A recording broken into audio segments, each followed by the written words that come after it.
ditajar oleh orang tertentu. Kita ada satu buku bagus, baik, dia tengok buku ni orang ahli ilmu akui, dia kata okey, cetak 1000 saya punya. Kita suka cetak surah Yasin. Yasin tu tak cetak, tak apa, Quran ada dalam tu Yasin. Dia suka Yasin yang berasingan. USM keluarkan Yasin Mashaf USM. Ke benda mana ada Mashaf Osmani ya? Tulisan tangan, tulis buat apa? Ada hak cop tu pun tak baca dah. Wah, masa umat Islam. Ada orang USM.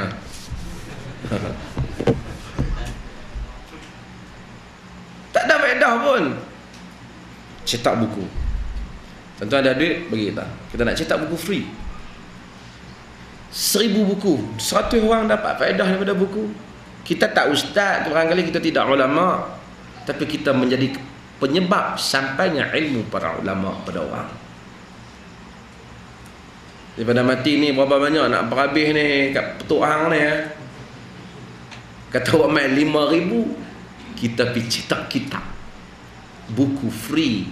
Mudah-mudahan haniakan pahala ni, bahagian mudah-mudahan Allah sampaikan kepada apa? Datuk Hang. Pasal duit dia dicetak untuk bahan ilmiah. Tuan-tuan kalau meninggal kan, kita pun jemput datang rumah kita. Tuan-tuan yang ada di masjid ni semua, Pak Syah ni kawan kita ni minta sila di rumah ni, dia nak buat arwah sikit, dia nak buat arwah ni, dia nak buat mayat. Kita kata auzubillah, kita tak buat arwah lah. Arwah telah pun pergi kan. Tapi tak apalah, kita main habis depa zikir apa semua. Tuan-tuan, masih banyaklah tuan-tuan kerana sudi tolong doa apa semua. Masih Assalamualaikum. Dia kata apa? Ada ke orang ni masih banyak? Ada. Tuan-tuan terpanggil pula malam show. Kalau dia pas sampai. Walaupun kita semua ni ikhlas lillahi ta'ala. Apa nak habis tu tuan-tuan buat apa? Tuan-tuan jamu biskut saja. Biskut mayat dengan ni. Ish, dia kata orang tak pernah buat kenuri arwah biskut mayat ni. Hampa ni tak kesian kat pak hampa kata. Kesian kat siapa?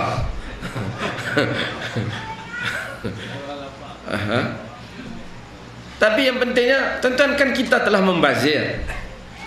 Bagi duit tu, mari kita cetak bahan ilmiah. Mari kita mencetak bahan ilmiah. Cerita tentang tanggungjawab tentang salat ya, kita nak bagi kat budak-budak tu. Budak-budak melepak. Tanggungjawab tutup aurat, cetak dah tinggal kita nak bagi kat ramai orang. Free. Kalau duit kenduri arwah tu campur malam pertama, adakah satu malam kos 20 ringgit? Mana ada, mesti orang. Saya ingat 200 tak lepas apa. 200 gagah-gagah boleh bang?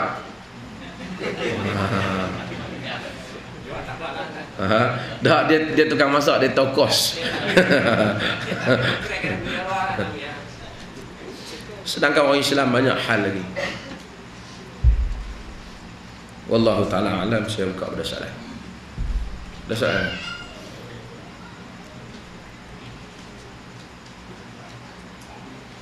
Ya.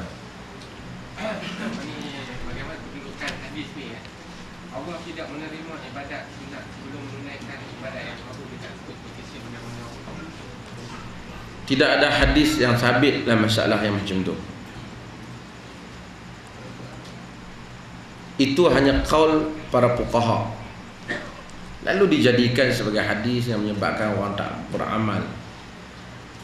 Cuma jika ditanya dari segi maksud hisab di akhirat kelak, itu logik.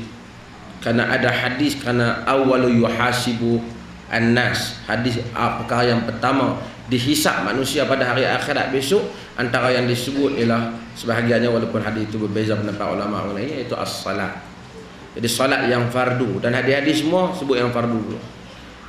Tetapi kalau satu orang dia tertinggal beberapa amalan fardu, adakah dia boleh buat salat sunat? Misalnya dia tertinggal puasa Ramadan,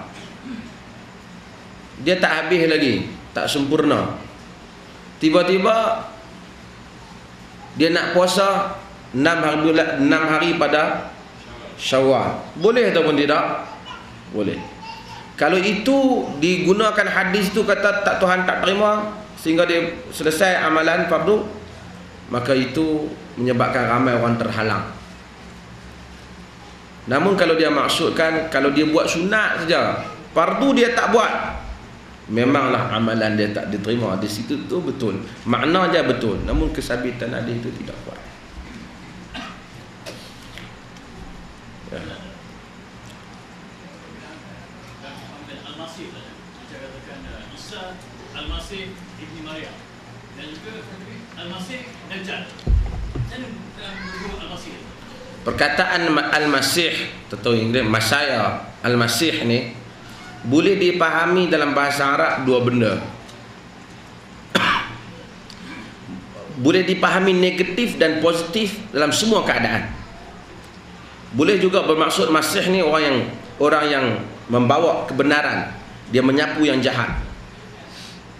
Boleh juga dia Masih ni jahat, dia menyapu yang baik.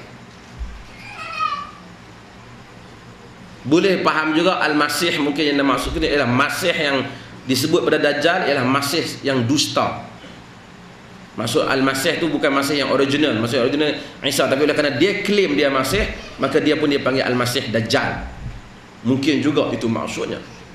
Tapi yang pentingnya para ulama hadis sebut perkataan Masih ni antara perkataan Arab yang boleh digunakan dengan banyak makna, seperti perkataan Adam. Adam ni boleh guna banyak makna.